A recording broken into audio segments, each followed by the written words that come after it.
Olá, boa noite. Boa noite. Desafios e conquistas. Jovem jornalista com transtorno do espectro autista inspira com história de superação no mercado de trabalho. Lei sancionada no Rio de Janeiro. Cordão de quebra-cabeça é um símbolo de identificação para pessoas com autismo. Com popularidade em queda, Lula faz balanço de governo. Alerta de aumento de chuvas no Sudeste mobiliza autoridades contra a desinformação nas redes sociais. Como as empresas lidam com os problemas relacionados à saúde mental dos funcionários. A Arquidiocese de Aparecida realiza evento em escola voltado ao tema da campanha da fraternidade. Em Sergipe, Canção Nova inicia tríodo A Chave de Davi, com programação especial até domingo. O Canção Nova Notícias está começando.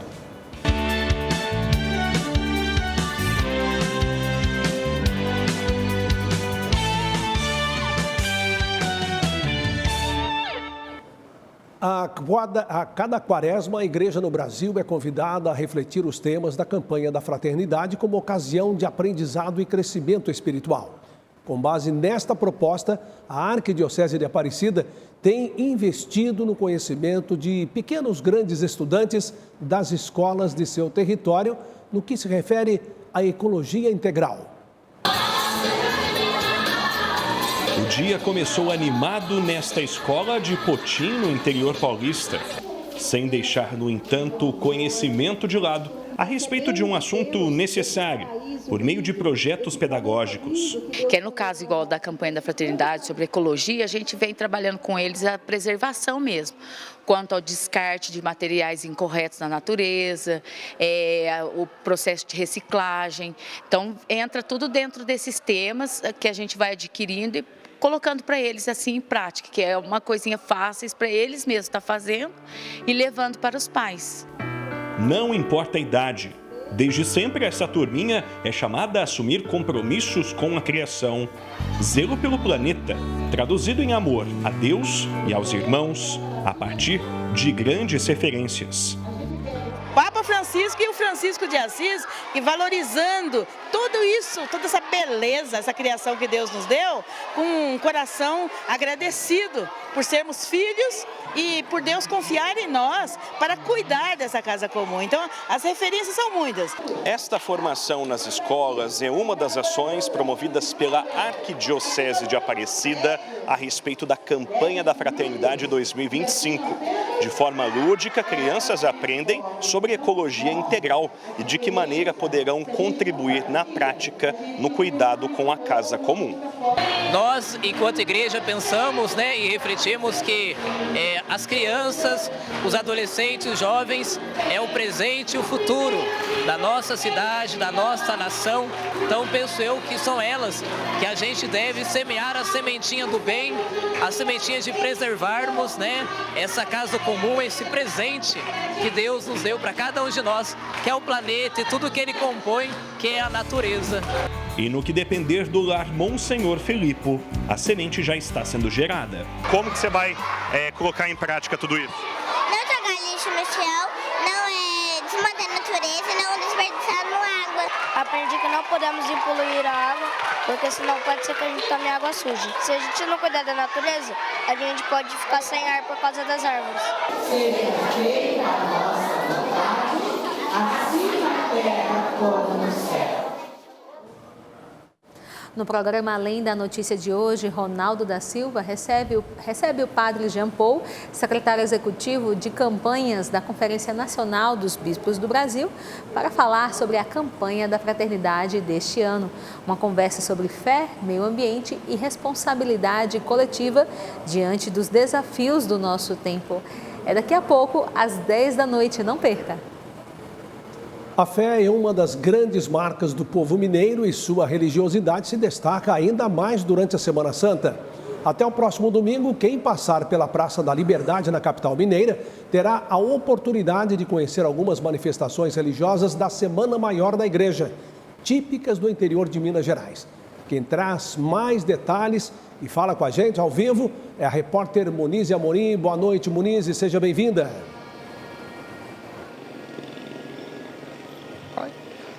Muito obrigada, Reinaldo. Boa noite a você, boa noite a todos.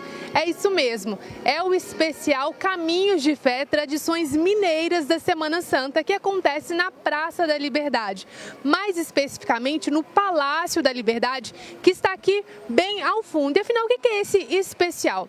Esse especial, ele trata-se de um projeto que traz manifestações culturais e religiosas que são muito tradicionais aqui no interior de Minas Gerais. Durante a Semana Santa, eles trazem para fazerem apresentações aqui no Palácio da Liberdade. Daqui a pouco, às 7 horas da noite, está previsto um concerto de marchas, que são muito tradicionais em muitas cidades aqui de Minas, que são marchas, né, tocadas por bandas de música durante as procissões na Semana Santa. E quem vai tocar vai fazer esse concerto é a banda de música José Viriato Bahia Mascarenhas, que é de Pitangui, interior aqui de Minas Gerais. Eles que vão explicar um pouquinho a história, né, a origem dessas marchas aqui no estado. Essa programação vai até domingo. Se você quiser saber tudo o que tem aqui, né, essa programação que é gratuita, você pode acessar pelo site minasgerais.com.br. E o concerto, se você ficou curioso, a nossa equipe vai acompanhar esse concerto de marchas e traz tudo para você amanhã. Reinaldo, Mauri, com vocês. Muito obrigado, boa noite para você, bom descanso. Começa esta noite em Sergipe o tríduo A Chave de Davi, conduzido pelo padre Bruno Costa. O evento de hoje na Casa de Missão da Canção Nova, em Aracaju, marca a abertura da programação especial que segue até domingo, com a realização do Congresso Livrai-nos do Mal. Esta será a primeira missa do tríduo A Chave de Davi, símbolo bíblico de autoridade e libertação. Momento com Deus para uma experiência de cura e de transformação espiritual. De hoje a domingo, são aguardadas mais de 1.500 pessoas. É com muita alegria que já estamos aqui em Aracaju, terra de milagres, para hoje, já, abrir a missa do tríduo de oração da Chave de Davi. Serão 3 meses de oração e hoje a primeira missa, mas já convido você para as próximas missas.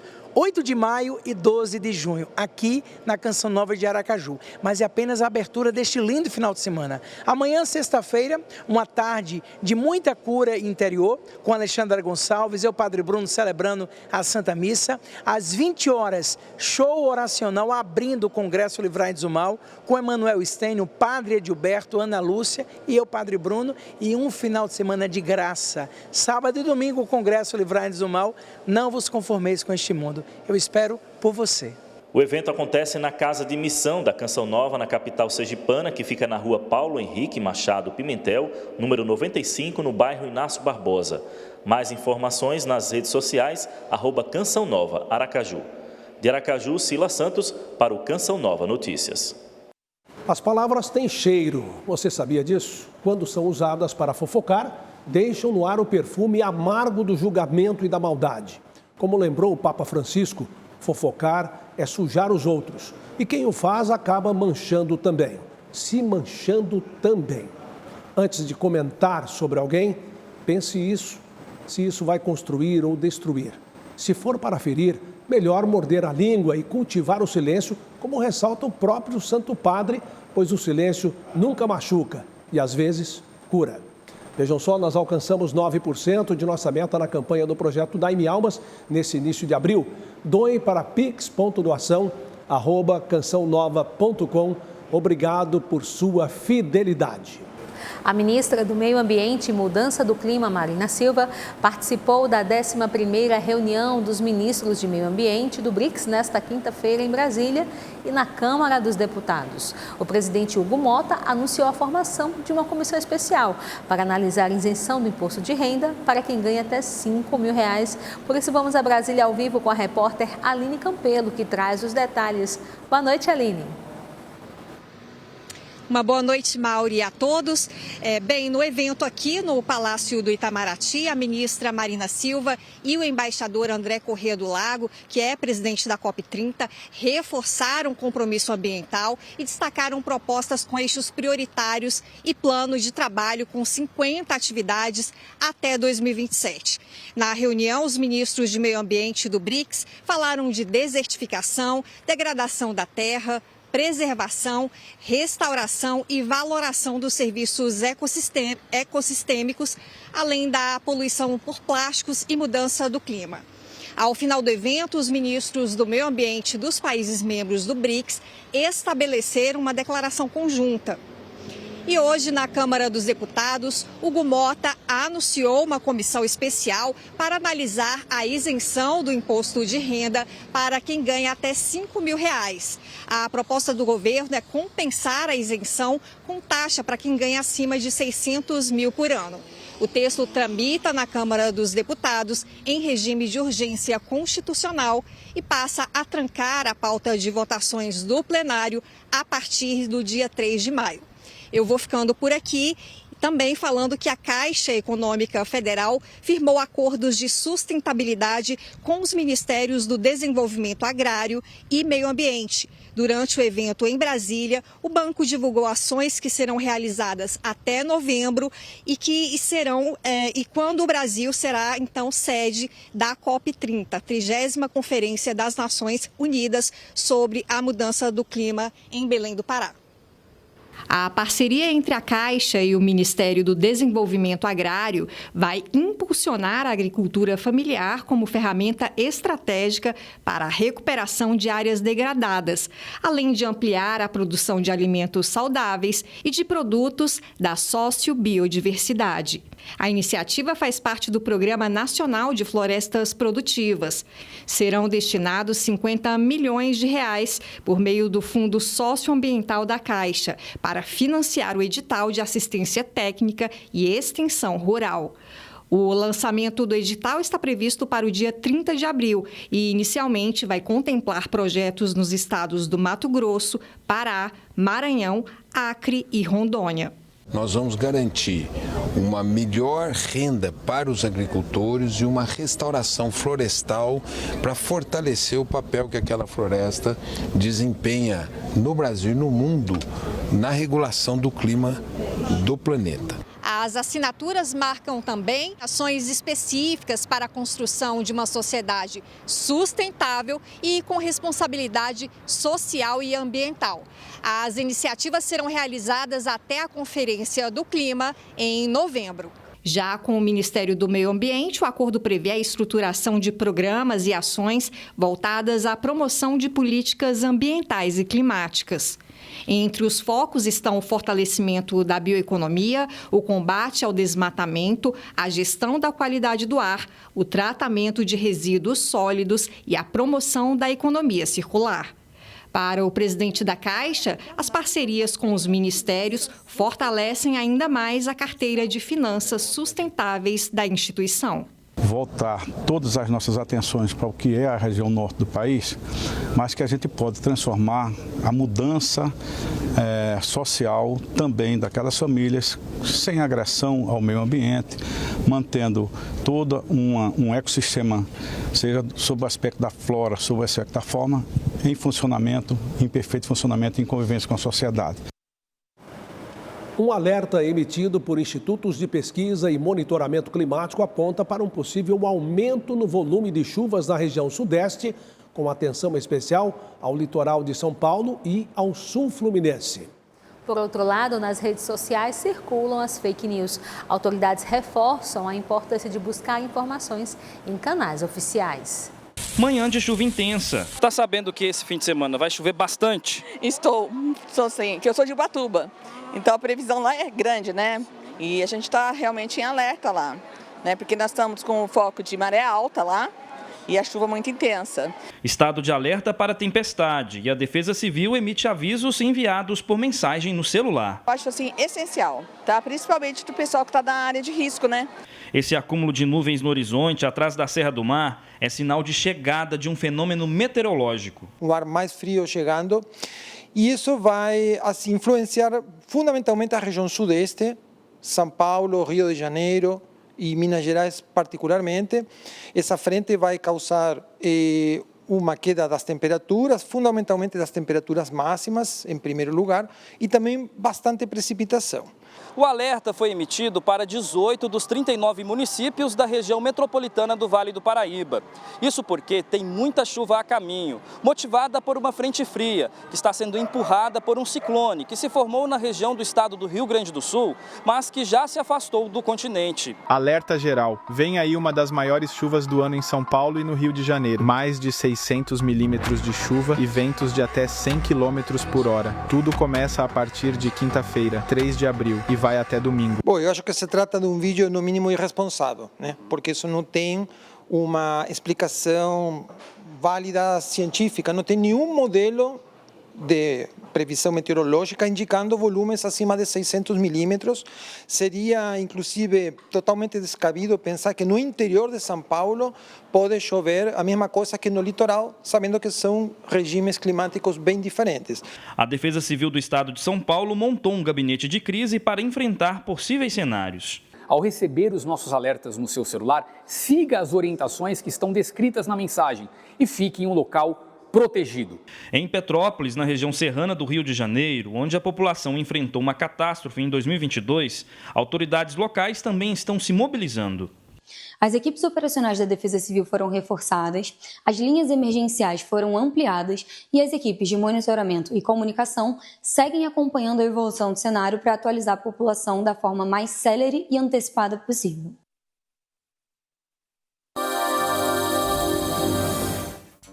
A frente fria promete virar o tempo e depois do sul, agora é a vez do sudeste. O alto risco para temporais começa no centro-oeste e passa por praticamente todo o norte do país. Nessa área de cor vermelha também há alerta para temporais, nessa faixa que começa em Santa Catarina e vai até o Rio de Janeiro. E por sinal terá chuva contínua e frequente. Por isso, quem mora no Rio, atenção, pois a previsão de grandes acumulados de chuva entre sexta-feira e domingo. E essa chuva pode superar o volume médio para todo o mês de abril. Com pancadas de chuva, os termômetros variam entre mínima de 23 e máxima de 30 graus. Em São Paulo e no sul de Minas, a semana termina chuvosa, principalmente no litoral paulista, Vale do Ribeira, Vale do Paraíba, aqui onde está situada a Canção Nova, e na Serra da Mantiqueira.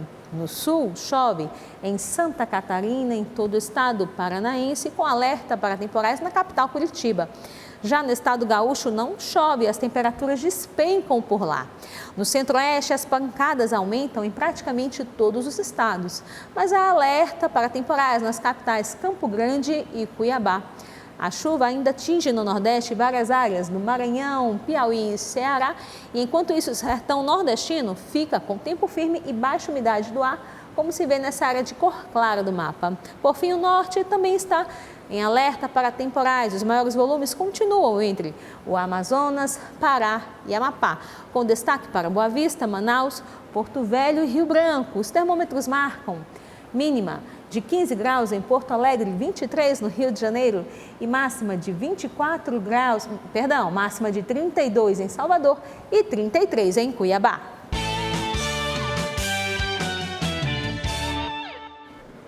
No deserto da região sul da fronteira dos Estados Unidos, um grupo de voluntários de busca e resgate já encontrou 65 locais com restos mortais de imigrantes. Só no último ano foram 25. Todos esses lugares foram usados para enterrar histórias interrompidas pela intolerância norte-americana. 10 voluntários e uma importante missão: mostrar ao mundo o tamanho da violência contra migrantes. O chamado Batalhão de Busca e Resgate percorre o Texas, Novo México e Arizona, na fronteira sul dos Estados Unidos. O grupo é liderado pelo ex-fuzileiro naval James Homan, que denuncia: vejo nosso governo usando dinheiro e recursos para caçar pessoas em uma espécie de reality show doentio, sabe? São mais de 100 mulheres encontradas mortas, só nessa pequena área de 50 quilômetros quadrados, em menos de 2 anos. O grupo registra os locais com técnicas de mapeamento e marcações por GPS. Entre eles, a esperança é de ajudar famílias a encontrarem os entes queridos desaparecidos. Nessa área, nosso grupo encontrou 25 sítios com restos humanos. Faço isso há 1 ano e meio e já vi 65 sítios assim no Arizona e no Novo México. Esta é uma terra pública e isto são os Estados Unidos. Encontrar corpos dos que tentavam cruzar a fronteira da miséria para a dignidade, da vida real para um sonho americano, esse é o difícil e delicado trabalho dos voluntários. Eu me pergunto por que os sonhos deles nunca foram realizados. Eu sou grata por poder realmente ficar aqui e poder ajudar de alguma forma. Onde está a justiça? Onde está a investigação? Onde está o país deles para procurar esses mortos? Nosso país os caçam até a morte e os abandonam assim. Perguntas ainda sem respostas que habitam o coração do ex-fuzileiro naval, que aprendeu na dor a honrar o ser humano. O Ministério da Justiça e Segurança Pública divulgou 2 guias e um mapeamento para auxiliar na identificação, assistência e encaminhamento de vítimas de tráfico de pessoas. O material integra o 4º Plano Nacional de Enfrentamento ao Tráfico de Pessoas, que visa prevenir e combater o crime, além de assegurar apoio e proteção às vítimas. Os documentos publicados pela Secretaria Nacional de Justiça são parte do eixo de proteção e assistência à vítima do 4º Plano Nacional de Enfrentamento ao Tráfico de Pessoas, uma estratégia do Estado brasileiro para enfrentamento ao crime. Os materiais têm o objetivo de suprir a rede que atua diretamente no atendimento às vítimas do tráfico de pessoas, com diversas informações, conhecimentos técnicos sobre como identificá-las e os fluxos e protocolos já existentes para a sua proteção. Com linguagem clara, com as informações que possam ser buscadas de forma muito rápida e objetiva, porque quando a gente tem ali uma vítima de tráfico, muitas vezes o tempo é um fator decisivo para que se dê todo ali o atendimento. Os 3 arquivos são complementares. O Guia Operativo Apresentações Práticas para identificar e dar assistência às vítimas. O Guia de Identificação é focado nas fronteiras do Mercosul e traz instruções simples de como reconhecer casos de tráfico humano. E o Mapeamento de Serviços para Sobreviventes é um diretório com contatos dos principais serviços que podem ser buscados pelas vítimas que já voltaram ao país e dá apoio àquelas que ainda estão no Reino Unido. A coordenadora lembra que o tráfico de pessoas vai além do deslocamento físico e os criminosos se utilizam da vulnerabilidade das vítimas, sejam elas econômicas, sociais ou psicológicas. No Brasil, a gente já tem algumas finalidades mais recorrentes, mas a gente também tem visto outras que têm nos acendido o alerta. E aí, por exemplo, um alerta que tem surgido com relação a crianças e adolescentes, aliciamento de crianças e adolescentes pelos ambientes virtuais, também para fins de adoção ilegal. Se a gente concebe o tráfico como esse crime que usa pessoas, que coloca pessoas nessa condição de objeto, eu acho que isso fica mais fácil de absorver esse crime em toda a sua complexidade. Olha, o governo realizou hoje um evento para destacar as ações dos primeiros 2 anos de mandato. É uma tentativa do presidente Lula de reverter a queda na popularidade. Entre os principais desafios está a economia. A cerimônia reuniu os principais nomes do primeiro escalão do governo federal no Centro de Convenções Ulisses Guimarães. O local, pouco usual para eventos do Poder Executivo, geralmente realizados no Palácio do Planalto, foi escolhido para sediar o encontro. O evento, intitulado Brasil Dando a Volta por Cima, apresentou as principais realizações do governo nos últimos 2 anos. A cerimônia é uma tentativa do governo em conter a queda de popularidade. A avaliação é que as ações do executivo são pouco exploradas na mídia e não chegam à população. Há pouco mais de 1 ano e meio das eleições, Lula tem pressa em reverter esse quadro. Uma pesquisa divulgada ontem pela Genial Quest apontou que o governo Lula é reprovado por 56% dos brasileiros, enquanto 41% aprovam a gestão. O levantamento também revelou as principais preocupações da população. A violência aparece em primeiro lugar, citada por 29% dos entrevistados, seguida de questões sociais com 23% e econômicas com 19%. A maior questão envolvendo a popularidade do presidente Lula está relacionada diretamente à economia, aspectos inflacionários. Eu não estou falando de crescimento econômico nem de geração de emprego, eu estou falando da redução de poder de aquisição do brasileiro. Os indicadores da economia também influenciaram diretamente na insatisfação popular. A inflação fechou 2024 em 4,83%, acima da meta estabelecida de 4,5%. Além disso, a taxa básica de juros atingiu 14,25%, o maior nível dos últimos 10 anos. Não adianta muitas vezes o governo buscar popularidade, distribuindo benefícios, distribuindo auxílios, porque mesmo recebendo mais dinheiro do governo, as pessoas veem que esse dinheiro compra cada vez menos coisas. O número de afastamentos do trabalho por problema de saúde mental no Brasil aumentou mais de 100% nos últimos 10 anos. Enquanto isso, empresas têm criado programas de assistência para cuidar tanto do corpo quanto da mente de seus colaboradores. Vinícius lembra que na época da faculdade, a rotina intensa de estudos e trabalho gerava sintomas de ansiedade. Porque é aquilo, né? Entrega de TCC, aí tem cobrança no trabalho sobre prazos, aí acaba dormindo um pouco menos, isso acaba influenciando bastante. De acordo com dados do Ministério da Previdência Social, em 2014, cerca de 203 mil pessoas se afastaram do trabalho por depressão, transtornos mentais ou ansiedade. 10 anos depois, o número aumentou mais que o dobro e chegou a cerca de 440 mil casos. No mundo do trabalho, são duas questões que podem tirar as pessoas do prumo. O descompasso entre contribuição e retribuição e o que tem para eu oferecer e o que estão me pedindo de fato para ser feito, além da conta ou abaixo do que eu sou capaz. Para este psicólogo, as empresas deveriam focar em 2 elementos. Que se chama saúde assistencial e saúde ocupacional. E essas coisas se confundem nas empresas. O que é saúde assistencial? É você escolher como empresa oferecer benefícios de cuidado da pessoa ou da família como coisas adicionais. Se confunde isso com saúde ocupacional. Saúde relacionada ao trabalho. A relação entre saúde e trabalho precisa ser entendida como complementar. Nessa empresa, por exemplo, o incentivo à saúde mental é feito por meio do projeto Corpo e Mente, que estimula a prática de atividades físicas e os cuidados médicos. E nós observávamos que a gente estava centrado muito em uma atividade única realizada em janeiro, que é o Janeiro Branco.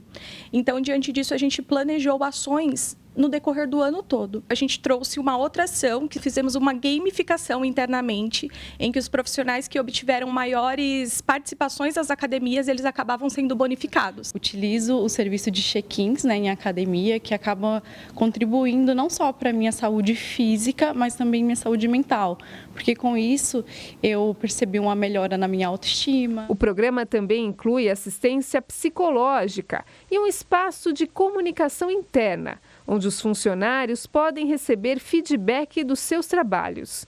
Atuando hoje nesta empresa, Vinícius conta como a terapia pôde ajudá-lo. Ter um profissional que te ajude nisso ajuda muito a você esclarecer melhor as suas ideias, né? Sem ter um espaço que você não seja julgado ou não se sinta julgado. Então a terapia ajuda bastante nesse caso. No Rio de Janeiro, o governo do estado sancionou uma nova lei voltada à proteção das pessoas com transtorno do espectro autista. A medida oficializa o uso do cordão ilustrado por quebra-cabeça como identificador, reforçando o compromisso com políticas públicas mais inclusivas. O símbolo mais usado para representar o autismo é a peça de quebra-cabeça.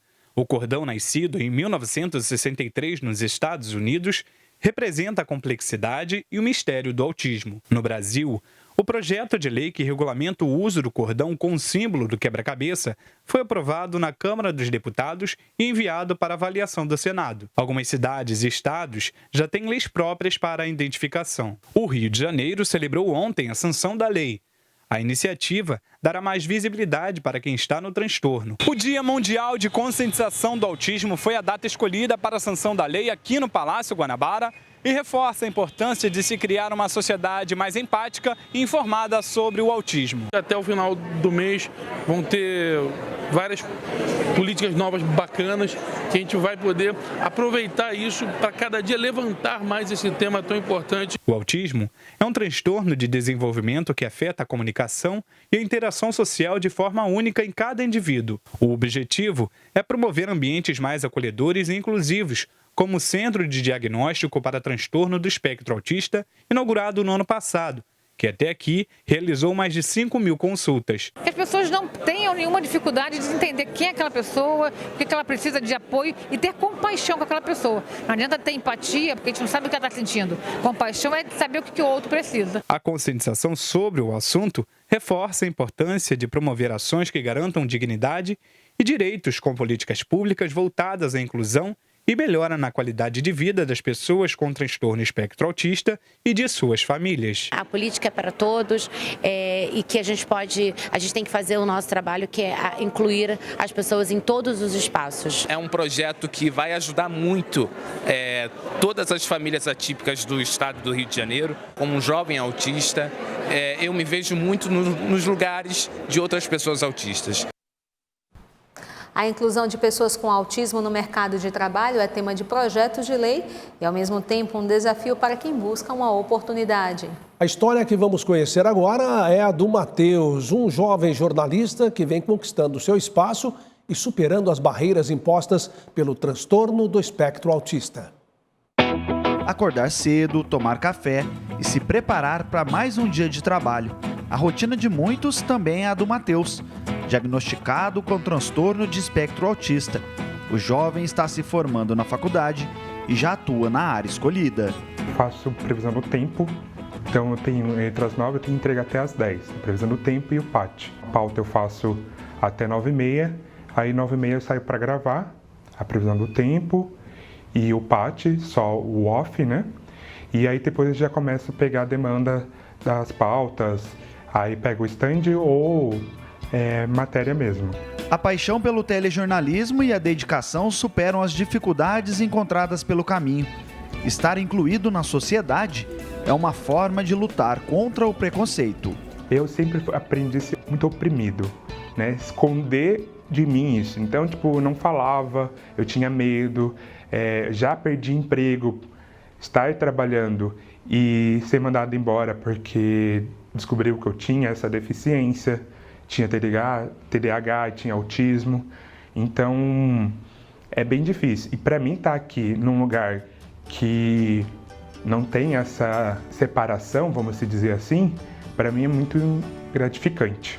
No ambiente de trabalho, essa história mudou e também contagiou aqueles que estão ao seu lado nesta jornada. O Matheus foi um desafio para a gente, mas ao mesmo tempo um aprendizado, sabe? Porque é um desafio que a gente sempre se questiona. A gente está apto e pronto para acolher, para saber ensinar da maneira certa, para saber como agir e lidar em determinadas situações. Eu acho que ainda existe um muro muito grande, né? Quando a gente fala ou pessoa com autismo ou pessoa com deficiência. Mas o aprendizado, porque ele também mostrou para a gente que às vezes é muito mais fácil do que a gente imagina, que a gente não precisa de tantos dedos, né? Que a gente pode conversar de igual para igual e que às vezes a limitação está muito mais no que a gente imagina do outro, do que o outro pode passar para a gente. E a cada oportunidade, o jovem repleto de sonhos prova que é permitido vivê-los, mesmo quando lhe dão impossibilidades. Se a gente deixar, ele quer gravar todas as matérias, ele quer fazer todas as pautas, e aqui a gente tem que fazer o contrário, a gente fala, calma, Matheus. Se a gente parar para pensar, a gente se questiona, né? Onde está essa limitação que muitos falam, né? E é muito legal para a gente ter essa outra visão. Na tarde desta quarta-feira, o tempo seguirá quente e sem muitas nuvens no céu.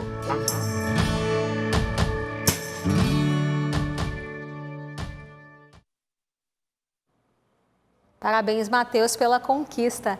Inscreva-se no nosso canal no YouTube, @Canção Nova Jornalismo, e reveja todas as reportagens da edição de hoje. Assista a seguir a transmissão da Santa Missa direto de Brasília. Boa noite e paz para você. Uma ótima noite.